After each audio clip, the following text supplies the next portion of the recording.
Hey, how's it going everyone? I'm White Pointer, and with 2D platformers back in the spotlight with the release of Super Mario Bros. Wonder, I thought it would be an interesting idea to go way back and look at the beginnings of one of the oldest genres of games that are still going to this day. Let's not waste any time and get right into it. The origins of 2D platformers can be traced back to a few games that all introduced various design elements that would become the defining features of the genre. It all started in 1980, the year I was born actually. That already makes it a great year, but it was also the year that saw the theatrical release of The Empire Strikes Back, and the release of the best hard rock album of all time, AC/DC's Back in Black. Yes, that's an objective fact. Anyway, we're heading towards the end of that year, November to be precise, when not one, but two games hit the arcades, one called Crazy Climber and the other called Space Panic. Crazy Climber was developed by Nichibutsu and published by Taito, and received ports to a few home platforms in the years following its arcade release, including the Atari 2600 and the Nintendo Famicom. The idea of this game is that you're a guy climbing a huge tall skyscraper, while dodging obstacles like slippery windows, people who throw various objects at you from their windows, a giant bird that tries to drop eggs on you, a huge gorilla that tries to punch you, electrical wires, and various bits of falling debris. You score points as you climb each floor, and if you reach the top, there is a helicopter waiting for you, and if you manage to grab it, you'll fly off to the next level. The game did quite well commercially, particularly in Japan, which was a pretty big achievement considering it was competing with juggernauts like Galaxian and Pac-Man. Space Panic was made by Universal and published by Coleco, so obviously it also later received a port on the ColecoVision. In this game you play as a dude that is presumably on some kind of alien planet, given the game is called Space Panic, and you have an oxygen meter at the top of the screen, which effectively acts as a level timer.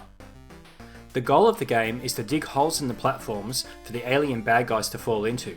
Then you need to whack them with your shovel to knock them through to defeat them and fill in the hole. There are 5 platforms to the level that can be accessed by climbing up and down ladders. The level ends when all the alien enemies on the screen have been defeated. Early on in the game, dropping them just one level is enough, but as the game progresses you need to drop them multiple levels, which means you need to line up multiple holes. It also gets tougher by throwing more enemies at you. This too was also reasonably successful. Now, as you've been watching the footage of these two games, you may have noticed something was missing. Something really important. Perhaps the key mechanic that would define the genre of 2D platformers. Jumping. Neither of these two games had jumping. In fact, it can be argued that Crazy Climber doesn't even have platforms. So why didn't I mention them? Because these two games were part of a group of games that were collectively known as climbing games at the time, and this group included the next game I'm going to talk about. These two games were important precursors to this next game too, including the ability to move left and right, climb ladders or buildings, and fall. But this next game was the first that would incorporate jumping, which would become the staple of 2D platformers. That game was Nintendo's Donkey Kong, first releasing in arcades July the following year in 1981.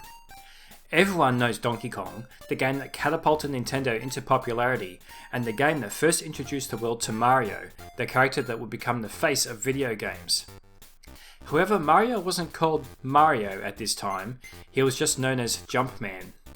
He wouldn't be given the name Mario until sometime later. The player needs to climb buildings to rescue Pauline from the clutches of a giant gorilla named Donkey Kong by running along platforms, climbing ladders, and importantly, jumping across platforms and dodging obstacles by jumping. This was when the genre of 2D platformers was truly born, but you can see the influences of both Crazy Climber and Space Panic in the design of Donkey Kong. However, each of Donkey Kong's 4 levels was locked to a single screen, like many arcade games at the time. So I'm not just going to end the video there, we need to keep going to find out when 2D platformers started scrolling. Well, luckily we don't need to move forward in time too far, because December of that very same year saw the release of Jumpbuug, developed by Alpha Denshi and published by Sega. In this game the player controls a bouncing car that can jump across buildings, hills and clouds while shooting enemies. As you can see, the game scrolls horizontally, and it does it quite smoothly actually, and some of the clouds at the top of the screen move slower than the others to create a very early form of parallax scrolling. Some sections of the game are basically auto-scrolling, but other sections allow the player free movement, not just left and right, but also up and down as it scrolls vertically. You could even control the height of your jump and the speed of your descent, although the car was constantly bouncing on its own. It was really very impressive for 1981. In 1982, games such as Jungle Hunt and Moon Patrol were released, which further refined the idea of side-scrolling and jumping. Jungle Hunt was interesting in the fact that the player moved right to left rather than left to right, and even had swimming. And Moon Patrol featured some pretty advanced, multi-layered parallaxing backgrounds. So even though neither game featured jumping between platforms, and instead jumping was just used to avoid obstacles, they both still introduced concepts that would become common traits of the genre. Activision's revolutionary game Pitfall was also released in 1982, which didn't have scrolling but featured levels consisting of connected screens that allowed the player to freely move back and forth between them. 1983 continued the trend, with games either following a similar design to these or being single screen like Donkey Kong. It wasn't really until 1984 when the genre took a massive step forward to resemble what we now call a 2D platformer, with the launch of Namco's Pac-Land. Made to match the aesthetic of the animated Pac-Man TV show, this was the first game that combined all of the previous elements we've seen into one package and make it all work. There was left and right movement, scrolling, jumping to avoid enemies and obstacles and also to get across platforms and to reach higher areas, items to collect for bonus points, temporary power-ups, multiple unique stages, hidden secrets to find, and you could even dash by double tapping the direction, which allowed you to jump higher and further. The ghosts from the original game return as enemies, but here they can be driving a variety of different vehicles that all behave differently, some of which you could ride on top of if you really wanted to. Each stage threw new challenges and hazards at you, including platforms that moved or fell apart, water spouts that pushed you around, quicksand, and large pools of water that needed to be jumped over with the help of springboards. The goal was to take fairies back to Fairyland. Once you do, the Fairy Queen grants Pac-Man special shoes that give him the ability to fly in the air by repeatedly pressing the jump button, and with this ability, Pac-Man needs to return to his family at the beginning of the level. This completes a trip, then the next stage begins. Just like how they had revolutionised the maze game genre, Namco had revolutionised 2D platformers.